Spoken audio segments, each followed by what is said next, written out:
Okay? Realize Jesus is the same yesterday, today, and forever. He is the same for you right now. So let's pray. Let's call on his name and let him do the rest for you. Let's pray.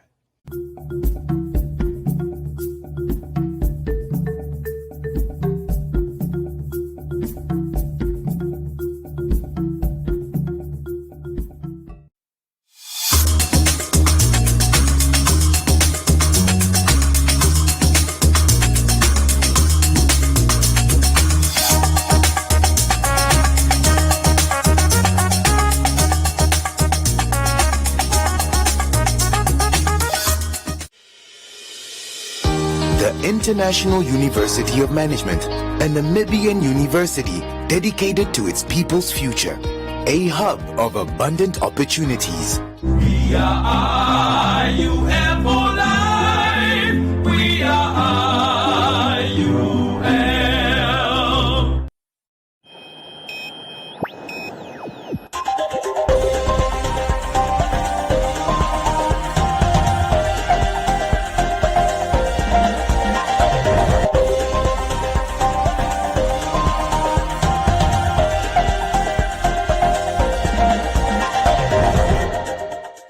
Good evening and welcome to Today on One. I'm Isai Sipunga. In the news tonight, Khomasdal constituency councillor reacts to allegations of neglecting his office. NUST deputy vice chancellor urges youth to fight patriarchal terrorism against women. Agronomic Board of Namibia invest in school gardening project. Tiny Soldiers charity hands over first batch of baby essentials to Windhoek Central Hospital neonatal unit. And Roundup, Comments Corner, Business on One, Sports and Weather.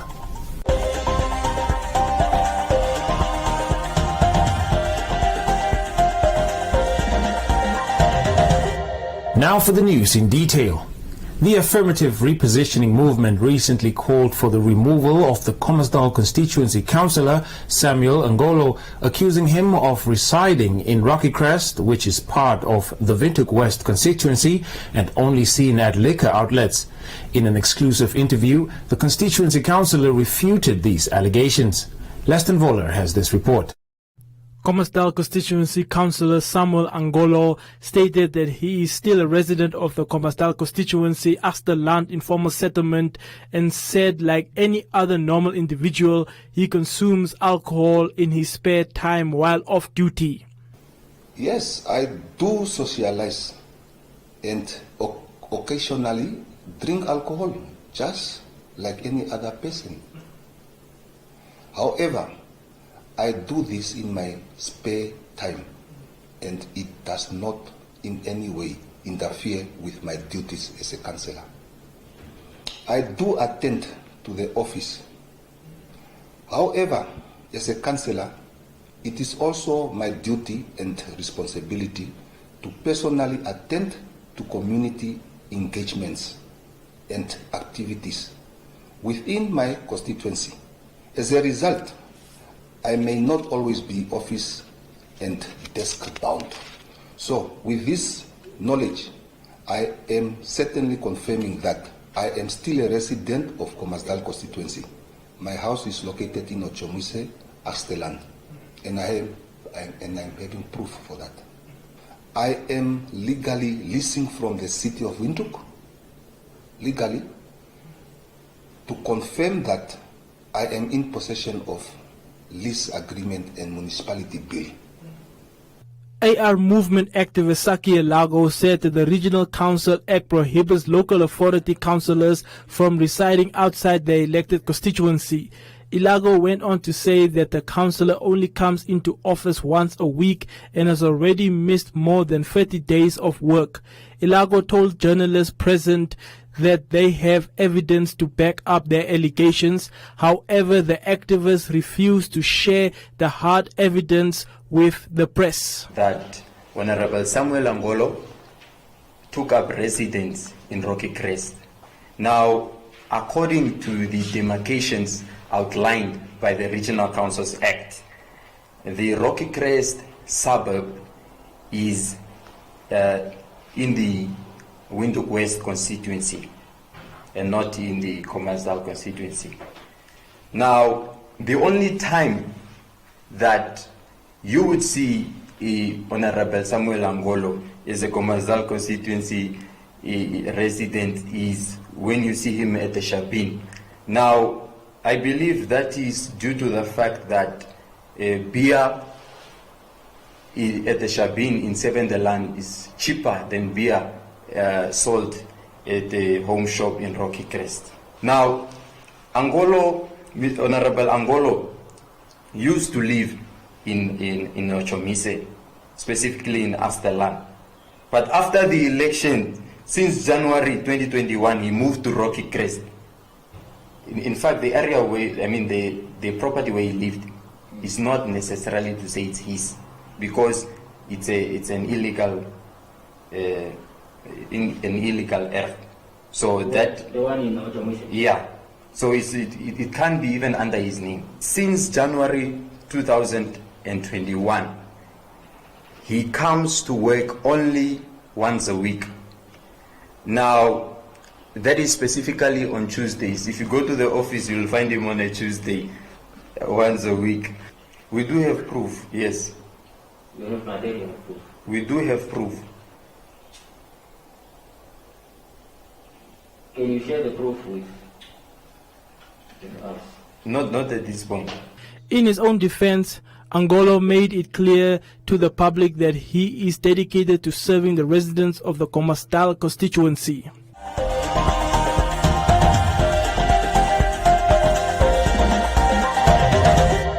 Hello Namibia, we are in this fight against COVID-19 together. Ons is saam. I chose to get the COVID-19 vaccine as soon as it was available because as a nurse, the lives of my patients, family and the community are so important to me. Taking the vaccine gives us a stronger chance to beat COVID-19 together. Learn more about the vaccine. Make an informed decision. Choose to vaccinate. Protect tomorrow.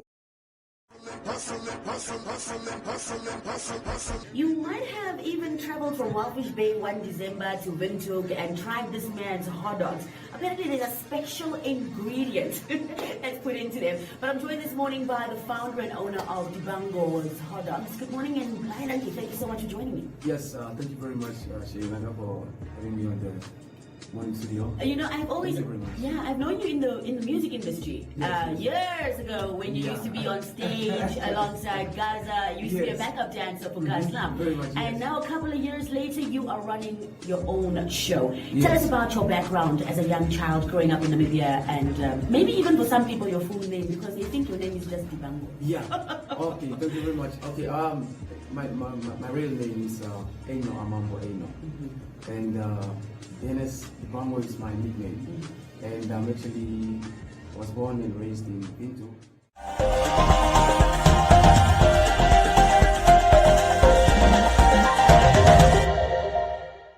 The Deputy Vice-Chancellor of the Namibia University of Science and Technology, Andrew Nikondo, has urged youth to join the struggle to combat the patriarchal terrorism committed by men against women in the country.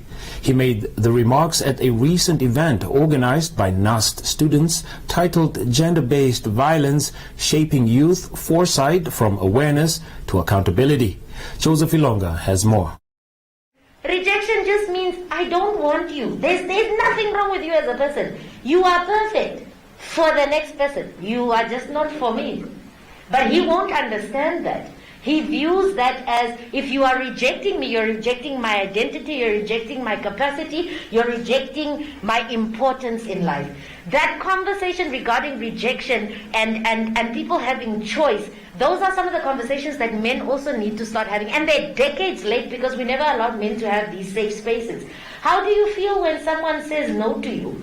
And why do you feel that way? How can you do better next time so that when another woman says no to you, or in the middle of a 5-year relationship say, I don't want you anymore, what is the healthiest way for you to move on? During the event, the keynote speaker, NAS Deputy Vice-Chancellor Andrew Nikondo, emphasized that all men who fail to condemn the magnitude of violence against women and choose to remain silent about such crimes are themselves guilty of committing such crimes. If I'm talking of the youth, both men or female and male. This is the time for us to join this struggle that we have, this war that we have against this terrorism against our own mothers.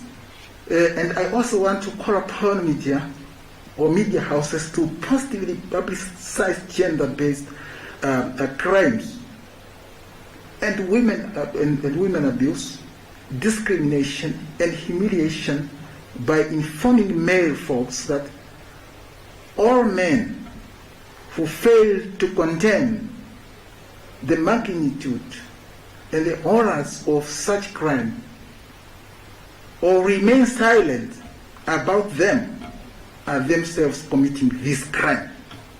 Because if it is a bad thing and you are not talking about it, you are also maybe part of it. Why you don't talk about it?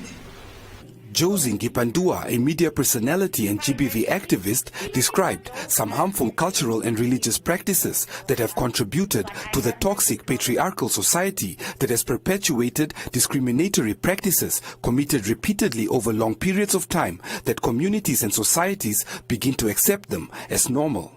We are currently at a place where culturally you were taught that being a man means being strong and being a provider and not being emotional and so forth. Religiously, men were taught from back in the day that, you know, being the head of the household and you must be submitted to. And so religion and culture and society defined masculinity for men in such a toxic way that they adopted that definition and have acted thereon. However, it has now resulted in a lot of issues regarding how it is they view women within society, right? So I think that there's a lot of redefining of masculinity that needs to happen amongst men, whereas men collectively must inform society and say, I am a man, but I am a man because I am not only strong, but because I have the ability to feel as well. And as a society, you must create safe spaces for me to express my emotions reasonably. In the same breath, as women and as a collective, we need to redefine what submission means. Do I submit to everything under the sun, including abuse? Or when I say I am a woman because I submit, what does that mean? I think there's a lot of unlearning and relearning and redefining that needs to happen, because these are things carried on generation to generation from our parents. A lot of men and women are behaving in ways that they saw their mother and father behaving, not only in their own accord, but towards themselves.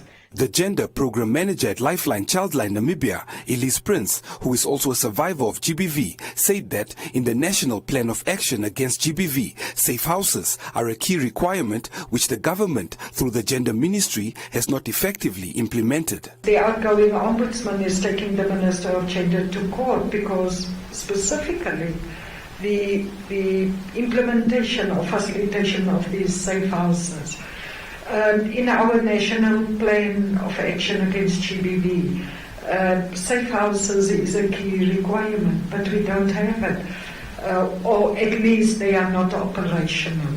Some of the houses were bought by government and they are becoming white elephants, or they are white elephants currently. It was also announced at the event, according to reports, so far over 2,000 domestic violence cases have been reported this year, and over 3,000 schoolgirls became pregnant during the lockdown, with these pregnancies most likely being from close relatives.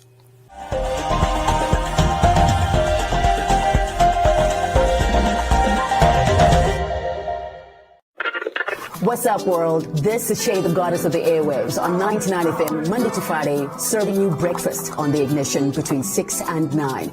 We brought you to be inspired, taking you to master your destiny. Now it's time to do the work. Just show up.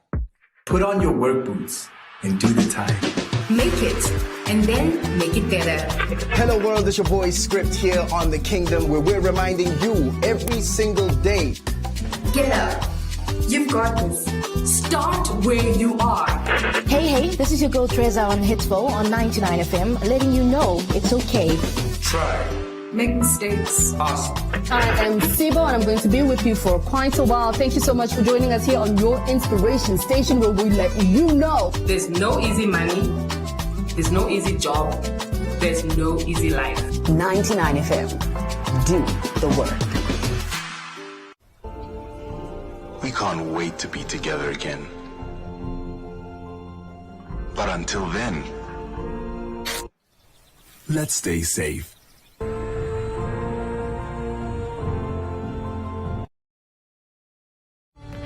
More than ever before, football fans demand unique insight and analysis. The Football Review is much more than a highlights show. Bold, provocative editorial that goes beyond conventional reporting, setting the agenda for football discussion. Champions League, Premier League, La Liga, Serie A, Bundesliga, Liga and much more. Want genuine insight with hard-hitting editorial? Need compelling premium football content?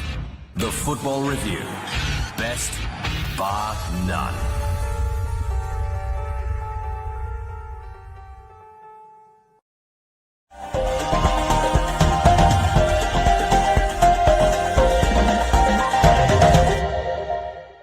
Fourteen schools across Namibia have each received a garden project from the Namibia Agronomic Board.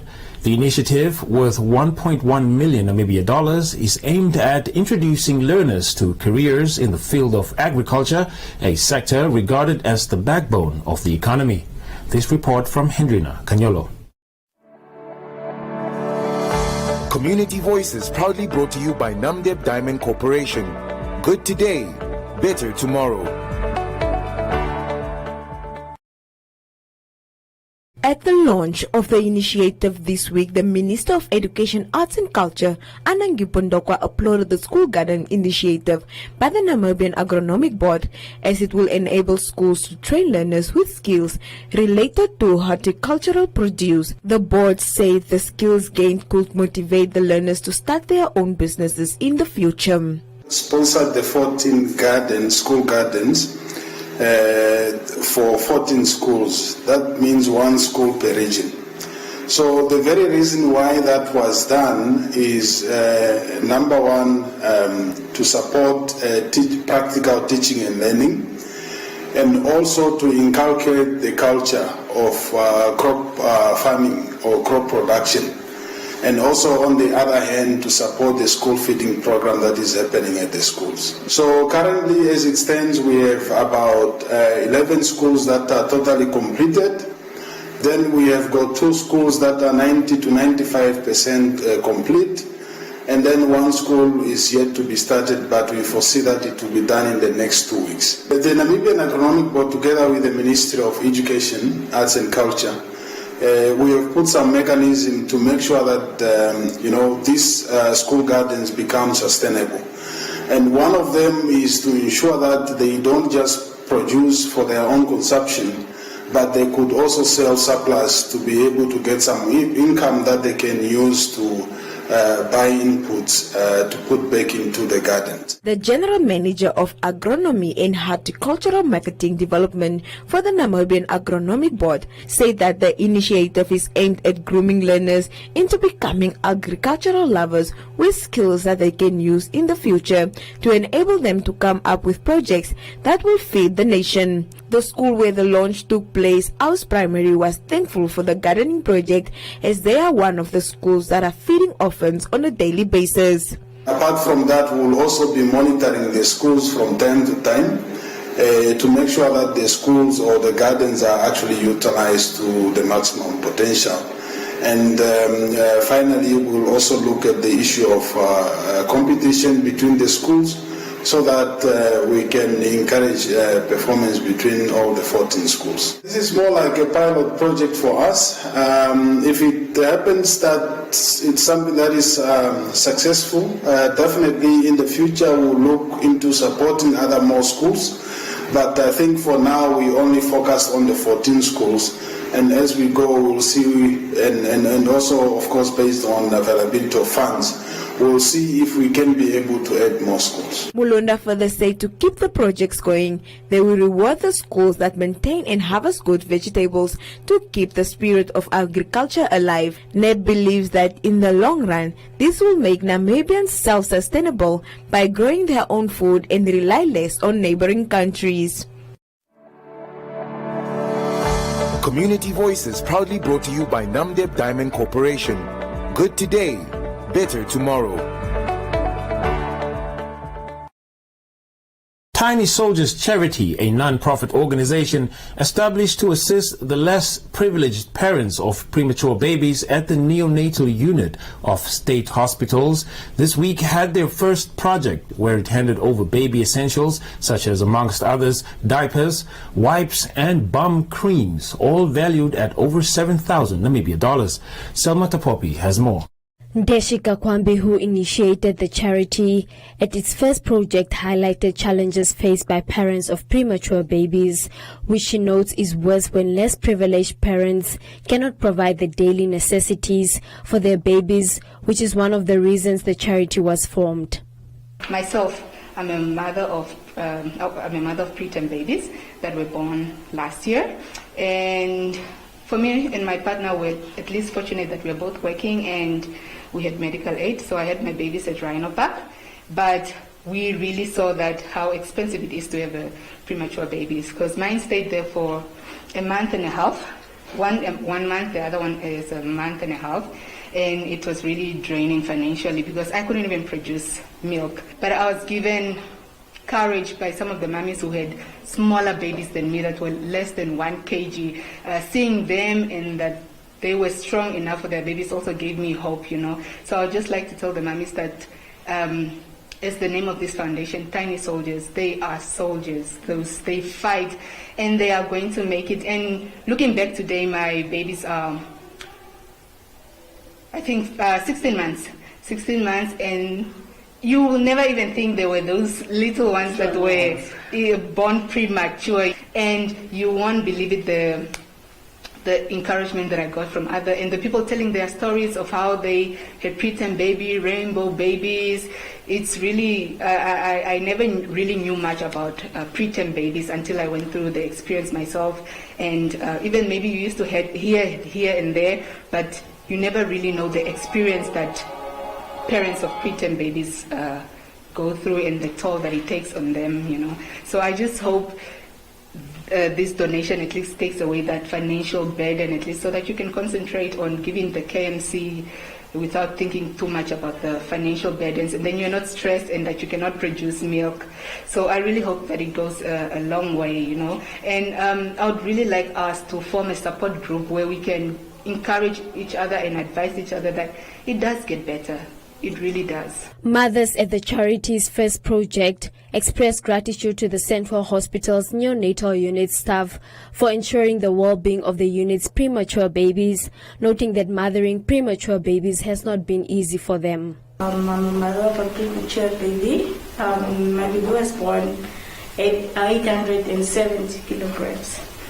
But today I'm really thankful to have her still stable and she's growing. Since I had some other miscarriages and had other babies that were also premature, but they had to pass on. So I'm really thankful for the doctors, the hospital itself, that the baby is still, they made sure that she is alive. And I'm also thankful for the charity. It will help us. I know it's not easy for us that are not working. We are struggling, but we are thankful that there is somebody who has a heart that can feel our pain and our suffering. So I'm really thankful. Van die geboorte af tot in hierdie tyd toe is dit nie 'n maklike storie vir my nie. Die ene veg nog steeds vir sy lewe, die ander ene doen goed. Want die ene het van die ander ene baie meer gevat. So die ander ene hy's baie premature en alles. Ek het al gesien hoe kom en gaan nie. Dit is 'n moeilike storie. Ek het gesien hoe hy sy longe plat geval het voor my. En ek het gesien hoe veg die dokters om hom stabiel te hou en so aan tot in hierdie dag toe. Ek dank regtig die dokters. Ek waardeer alles wat julle vir my doen. En ek moet sê, dit is God se genade dat hulle nog steeds vandag hier is. Van hulle sê, waar daar lewe is daar hoop. The unit has encouraged more success stories of premature babies, further noting that it will look into establishing a support group for parents of premature babies. We need to tell the success stories more often. So you've seen the pictures in the corridors. So we would like to see more pictures of survivors in the corridors, and we'd like to fill up those corridors with success stories of our mummies and their children. We very much welcome the idea of a support group. So Dr. Shalongo is with us, and we'll have to just work it through the management system, but we definitely, I think if on a weekly basis or on a bi-weekly basis we can have something here where mummies can talk and mummies can share and just feel that somebody actually knows and understand what they are going through, we would really much appreciate that, because it's something that we as nursing personnel, as doctors, we're just not managing to get there because there's so many premature babies that are coming in from all over, and some of these mummies are coming very much alone with just the clothes on their back from the regions, and they have no one that they know in Windhoek, and they feel very much alone. So it would be a really good thing. We very much welcome that. Founder of the charity notes that the initiative is not once off and it will be ongoing, where support in the form of funds and baby essentials will be sourced for less privileged parents of premature babies at the neonatal units of state hospitals. Members of the public who would like to support the charity can reach out to its founder on the contact details below.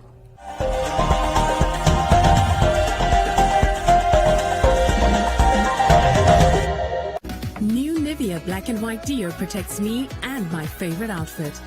That's why I feel confident and free. With 5 times Deo Action formula, I stay fresh and protected for 48 hours, and my clothes stay stain-free. Try SA's #1 anti-stain deo.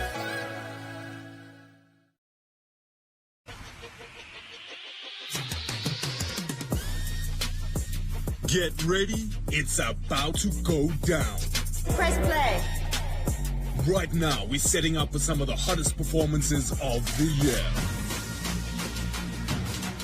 This Africa Day, we are celebrating a new generation of African superstars.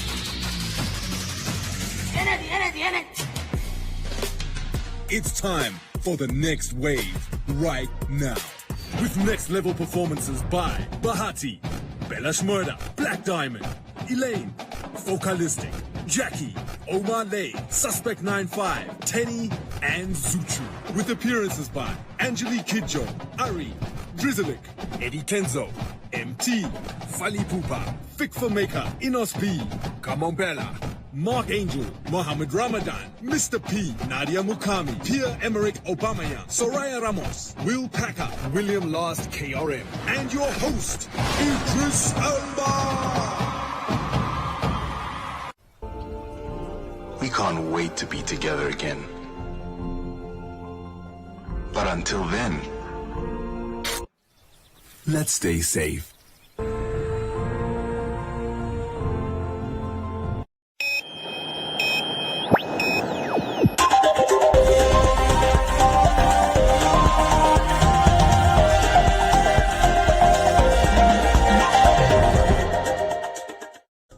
In other leading stories, the Namibia Power Corporation has announced that it has begun construction on the new 400 kilovolt hours Gerus transmission line, which will run from Dordabus to Gerus substation near Oshirango. The investment by NamPower of a 287-kilometer long transmission line will be launched later next week by the Deputy Minister of Mines and Energy, Cornelia Shilunga. The entity described the move as a strategic and crucial investment towards Namibia's electricity network, as it will allow NamPower to maintain pace with the evolving and increasing need of the country. Further adding that the line will also allow for an increased transfer capacity to NamPower's transmission customers and enhance its ability to trade electricity between other countries within the Southern African region. Powerline Africa was awarded the contract to design the Hours Gerus 400 kilovolt transmission.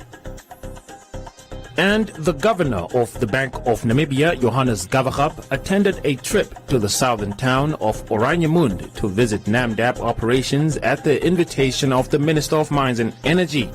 In a statement, the governor said Namdeb, the country's largest mining operator, is undergoing a change and has lofty goals that include not only the long-term economic potential of the town of Ranjamund, but also renewable energy and green hydrogen. He further went on to say that once implemented, these measures have the potential to boost mining activities while contributing considerably to the economic growth. Also part of the stakeholder meeting were the Minister of Mines and Energy, Toma Wendo, the Minister of Urban and Rural Development, Erastus Utoni, and Presidential Economic Advisor, James Newpay.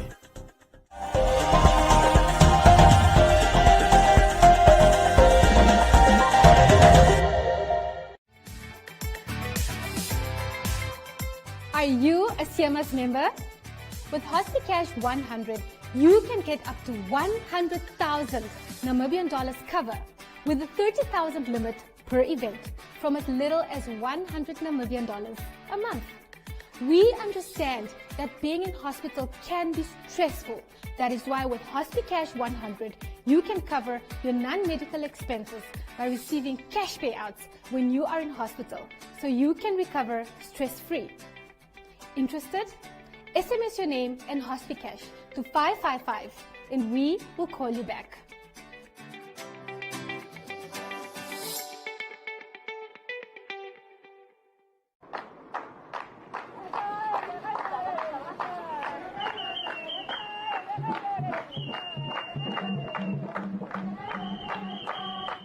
Today we are gathered online in all corners of Namibia to launch together the Zambezi Museum, a new museum situated in the heart of Katima Mulilo. The Ministry of Education, Arts and Culture believes that it is important that every region of the country is blessed with a museum. Museums can provide platform for showcasing the stories and the natural resources of the landmarks that gives its region in Namibia its unique character.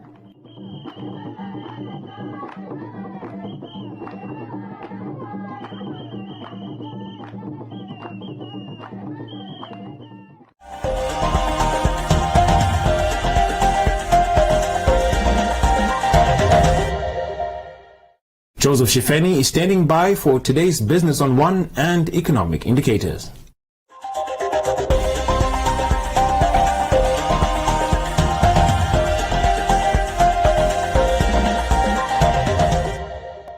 Welcome to Business on One. I'm your host, Joseph Shifeni.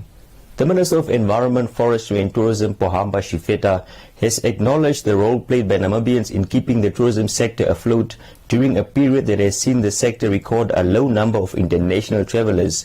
The sector remains a key economic driver as it employed 100,000 people before the pandemic and contributed nearly $10 billion each year towards the gross domestic product. Namibia received on average 1.5 million visitors annually according to tourism figures, but operators in the sector say the negative impact of the pandemic has led many to close and others to send workers home. For those still in business, attribute their survival to locals that have made their way to lodges and parks in recent months. There is an increase. It looks positive from July, and we are all pressing thumbs that it's really moving now and that the tourists will be coming in. It's a struggle. We're trying to cover costs with the guests we're having. That's basically afflicted everywhere in the world. We can't say that much. We are there, try, but all what we do best is now we got chance to renovate our places. Since we've been busy all the years, but now, we're just trying to hope for better. Yes, it's going down very, very rapidly. I think at Solitaire we talk about down like 95%, probably up now with another 3 or 4%. You can see there's tourism is picking up, but very slowly. People do want to get out, they want to travel. So they just have to find the confidence to do it again, and we as a country, I think Namibia is doing pretty well in offering them a safe travel. So I think it will come, it just will take time. The minister responsible for the sector, who said at the beginning of last month that the travel and tourism sector was facing collapse, is now optimistic that the sector will grow by 70%. Especially weekends. You go to lodges full of Namibians, and now that Europe is also, which is our main source market, opening up a bit, we are getting more tourists than last year. This time we get more tourists than last year. So hopefully towards December, after many people have been receiving their vaccination, and because of that, they will be allowed to travel to Africa and Namibia particularly. So we are hopeful, we are optimistic that by December or next year, by this time, we probably are 70%, unless something again goes wrong. Giving an overview on the sector at a recent Southern Africa event, economic analyst Klaus Schade noted that Namibia remains on Europe's red list for international travel during the pandemic, adding that while tourists do not have to quarantine when they come to Namibia, they have to quarantine when they return home, which is a deterrent for travel, he explained. Shifeta said Namibians have answered the call and are likely to keep the trend going. This domestic traveling has really kept our business in tourism afloat. So we are lucky that we have Namibians now, because in weekends you find lodges even full. You won't even be able to get in some areas accommodation. So that means Namibians are really answering or responding to the call that we need to sustain our tourism business in the country, not to rely on foreign tourists. Shifeta was speaking in the capital this week at the launch of their new uniforms for staff members of the ministry.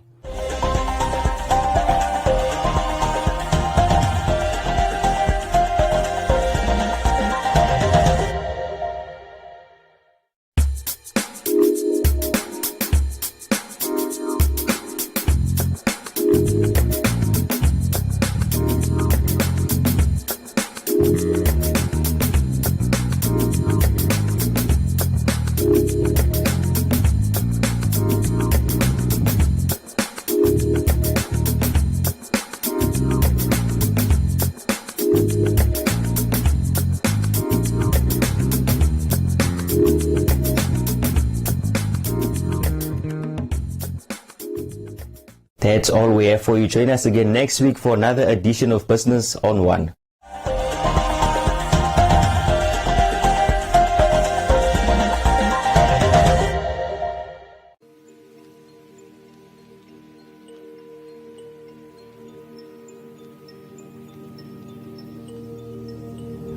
We are molded with the utmost intricacy, unique and ever-evolving.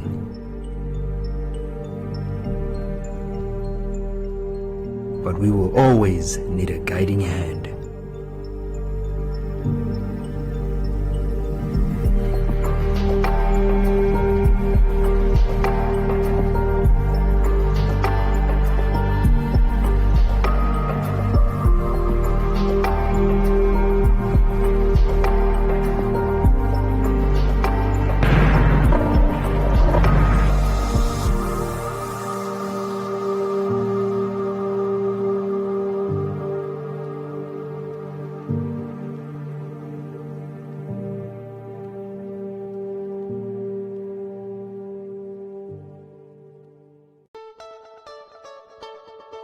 Hey, this is Script, and you can catch me on One Africa TV on Sundays at 8 p.m. as we chat to Namibian changemakers, innovators, entrepreneurs, and doers who are changing the game. 99 FM Game Changers is supported by Paratus. Limiting potential is not an option. Think big.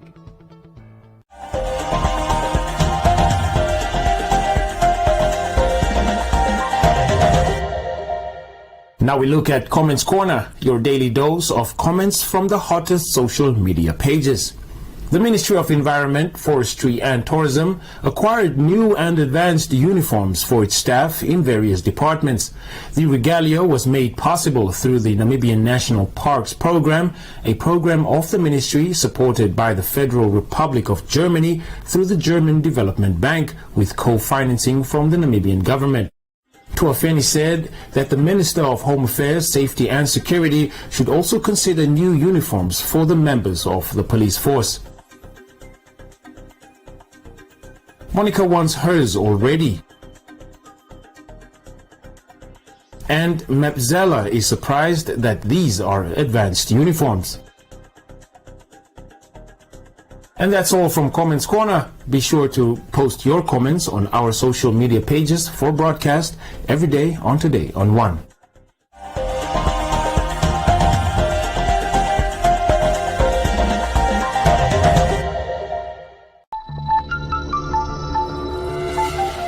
Namibia is bleeding. Women and children no longer feel safe in the land of their birth. This is not due to war, but due to gender-based violence perpetrated by mostly men. This call is to our fathers, brothers and sons to unite against gender-based violence. Let us come together and say a big no to gender-based violence. Together, we can build a safer and better society for all. My Namibia, my country, my pride. Winter is here. Let's warm you up by giving you a chance to win one of 12 gas heaters and accessories or a grand prize of 50,000 Namibian dollars. To enter the Winter Warmers competition, simply buy any combination of 2 or more of the following participating brands: Baker's, 5 Roses, Fresh Pack, Frisco, or Hug in a Mug, and SMS Winter to 445. And remember to keep your till slip as proof of purchase. Promotions run from the 1st of May to the 31st of July. For more information and entry details, visit 99fm.com.na. T's and C's apply.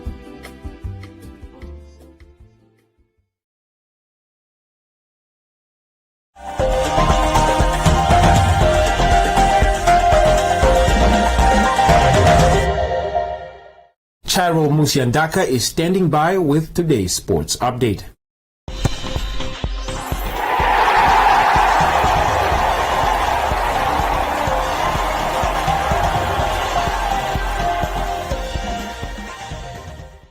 Welcome back to Sports on One. I'm Chairo Musiandaka. Considered as one of the fastest growing sports in the country, horse racing has in previous years hosted successful events which has brought many people together. As an organization, the Namibia Horse Racing Association will host their second biggest event under the sponsorship of MTC, under the theme name, the MTC Winter Cup. Castro Lumbu has more on this story. After successfully hosting its first derby in Okanja late last year, the Namibia Horse Racing Association announced that they will host a winter derby in Rehoboth. Martinez de Val, who is the NHRA president, also promised an exciting, safe and big event. We will be very strict on this because we don't want anything to hamper our sponsorship with MTC, because it means a lot for us as horse racing, because we are going through a tough time through this COVID pandemic, which are still in our midst, and it's affecting us as horse owners a lot negatively. So the event will happen on Saturday. We will have a veterinary clinic will be present. Water facilities will be available. Security will be really tight on Saturday. We will have a lot of security there on Saturday. Maximum 30 securities will be there. We also ask help from the assistance from the Ministry of Safety and Security, the police and the NDF to assist us.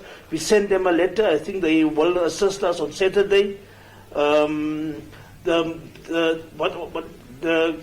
mobile clinic will be there. Yes, the veterinary mobile clinic will be there. The rescue, the safety rescue will also be there, present. And yes, we will have a great event. It will be the normal horses will compete. I think there's new horses also coming from South Africa. There's a few new horses that came from South Africa. So there's new blood will also be present. we as horse owners, we are looking forward for this event because it's a big event for us. The total amount for this event, it's a 250,000 amount sponsored by MTC, which will just be equally divided between the winners. But we as the management of Namibia Horse Racing decided that we will only pay out 175,000. The other half will go for the expenses because it's a learned process. The previous event we learned more about it. The Okanja Derby received backlash last year over the treatment of horses from some clubs, but the Namibia Horse Racing Association President Martinez de Val strongly assured that the clubs and their horses will be a priority at this year's event. We experienced at the previous event, the horses was kept under the trees and stuff because, it's not all of our clubs that have that type of infrastructure. But here in Rehoboth we have stables. There was stables built. So I will say maximum 80% of the horses will be kept in the stables. Not all of them, but there's stables available for horses there in Rehoboth. And secondly, we learned a lot, and even MTC consulted with us to treat the horses better. So we made provision by treating the horses. This time they will be treated much better. For the horses, we will do extra shade nets. Will also be set up for them, and a lot of water points will be set up for the horses. And that's it. We will make better out of it as the last experience which we had in Okanja. There is prizes to be won. We will have trophies on the long distance plates. It's called the long distance plates. There will be trophies handed over to the winners. There will also be medals handed over to the jockeys, and there's also prize monies, the big prize monies that are involved there.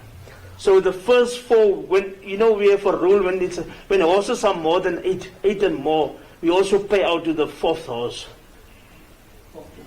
Fourth place, to the fourth place.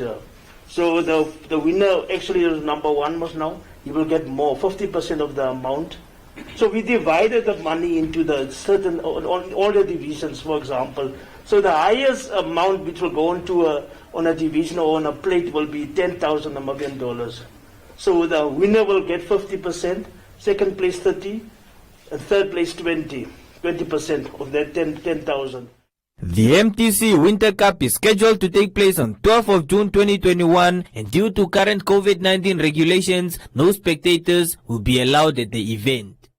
That's all we have for you this week. Join us again next week for Sports on One, and don't forget to follow us on our social media pages. Back to you, Isai. Thank you for updating us on the latest in sports, Tyro. Now a look at the weather forecast.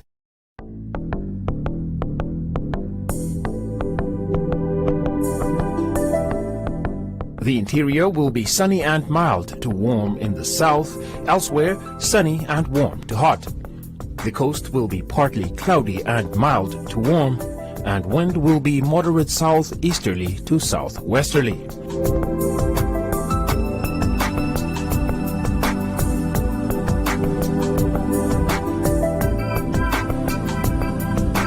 Now let's have a look at the minimum and maximum temperatures across the country and beyond.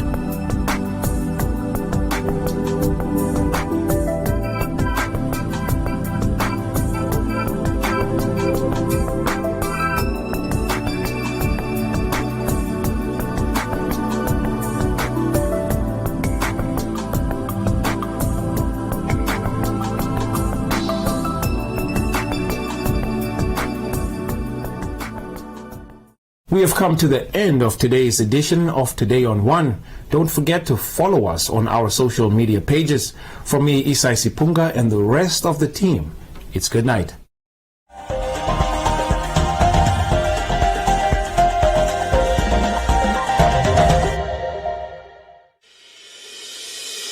The International University of Management, a Namibian university dedicated to its people's future. A hub of abundant opportunities. We are IUM for life. We are IUM.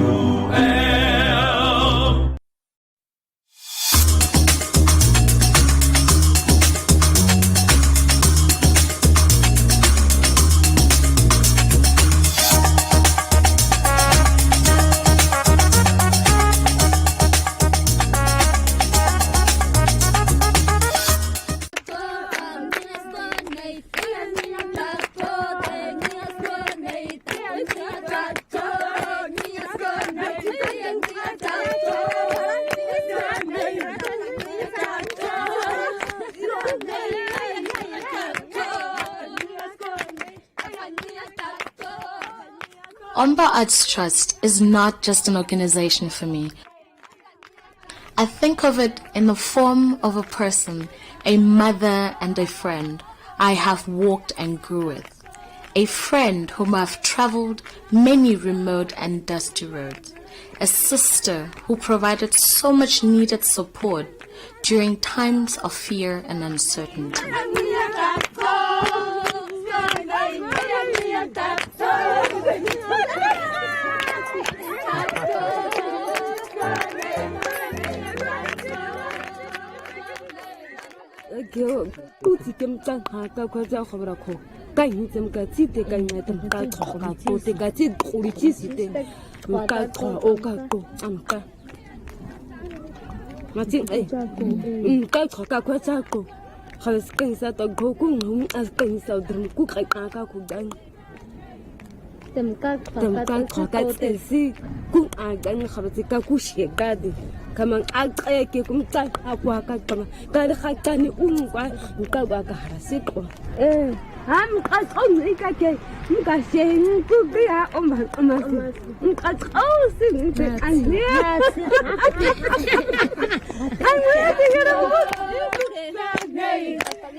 There is a saying in Damara for people such as Omba, which is which simply means someone who will, with love, exchange your lean piece of meat with their fat one. It might sound simple when translated, but when used towards a loved and appreciated person, it gives such honor. It describes a person who will do everything to make sure you are taken care of. Besides, we all know how the Damaras love their meat. It's Maria. Good. Ja, nu moet je begin meer daar gaan wees. Nee, soos die boere hulle mielies plant. Ja. I have seen Omba grow and turn into a light of hope for Namibians all over Namibia. I have seen women and men grow as individuals, becoming respected members of their communities, but also valuable providers of their families. I have seen people with no hope in their eyes light up when they see Omba arrive to fulfill a promise which was made and which they did not believe will be kept. I have seen women dance and sing for hours until the dust from their feet covers us all because the old friend has arrived. I've seen women standing up in front of a large number of people and express their hopes and dreams. I've seen people who have never left their village travel hours and hours to other countries and share their culture and experiences. I have seen children grow and become young women and men before my very eyes. Omba has been the sister holding hands throughout it all. Omba has built valuable and strong relationship with communities, empowering both women and men, but the impact on women can be seen and felt most sincerely. The work with the women has such a ripple effect all over the whole village, most especially the young.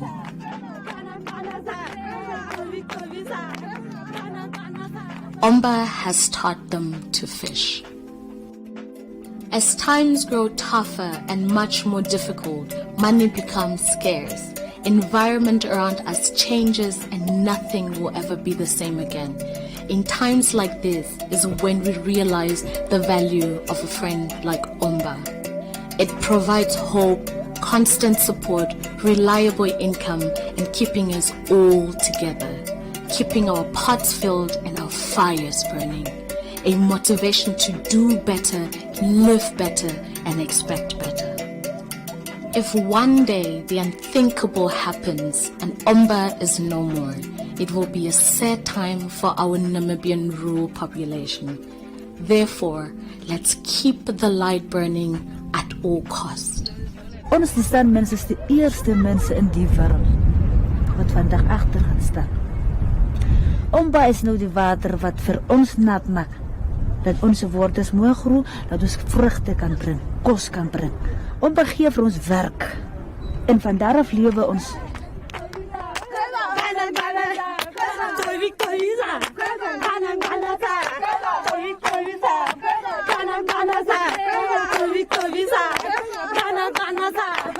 It's just an amazing story that ostrich eggshell beads, 72,000 years ago, the ancestors of the San were making ostrich eggshell beads, and today in the 2020s, Junko women are still making those beads pretty much in the same way.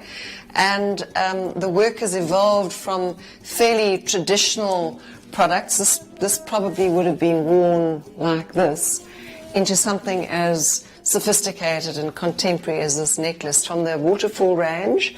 So here we are bringing the necklace to this gallery in Windhoek, and it then gets sold to customers in Europe, in America, and generating income for women, Junko women back in the Kalahari. So it's just an amazing thread of history that goes to this ostrich egg, to this contemporary jewellery. This basket I absolutely love. It's a finely woven basket in natural dyes. This asymmetry is very unique to Namibian baskets. And we've been working with these women, doing workshops and helping them evolve into these incredibly fine baskets.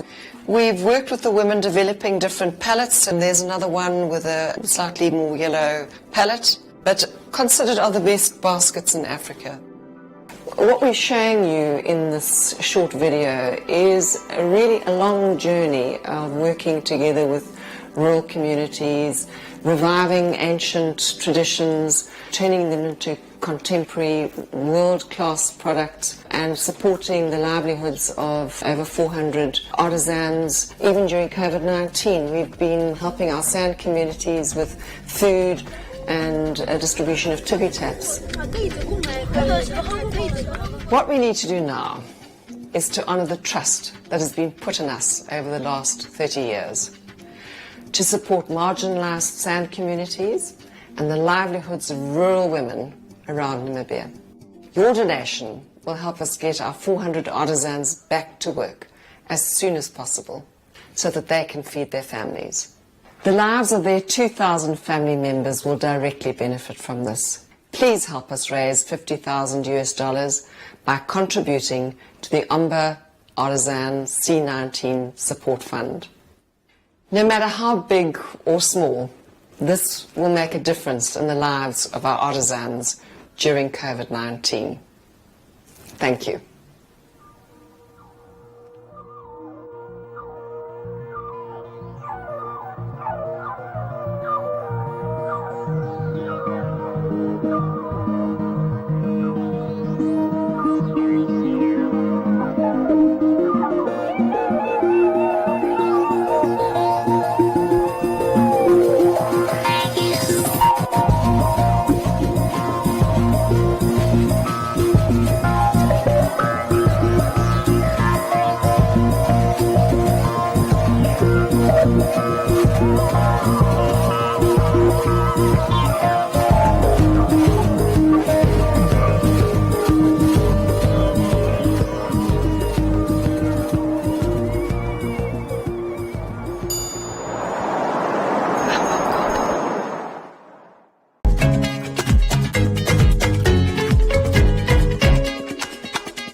Hello and welcome to Life Clinic, your weekly dose of health and wellness from the BBC. However, there is a school of thought that feels that organic food is too overpriced, yet they seem easier to grow and rare. But what do experts make of this? You are paying for quality, you are paying for safety, you are paying for your health.